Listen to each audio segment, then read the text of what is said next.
Hi everyone, in today's tutorial I'll show you how to animate objects in Photos using DaVinci Resolve. Let's dive in. First, duplicate your photo by holding Alt or copy and paste, then drag your clip above the original on the timeline. Next, switch to Fusion tab. Click on the Polygon Mask tool. Then, disable it by clicking the mask icon.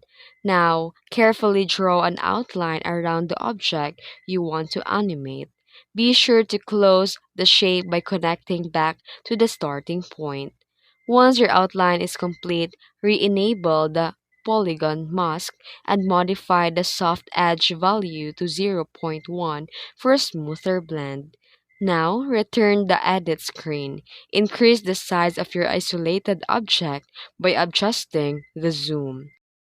To animate it, position the objects where you want it to start.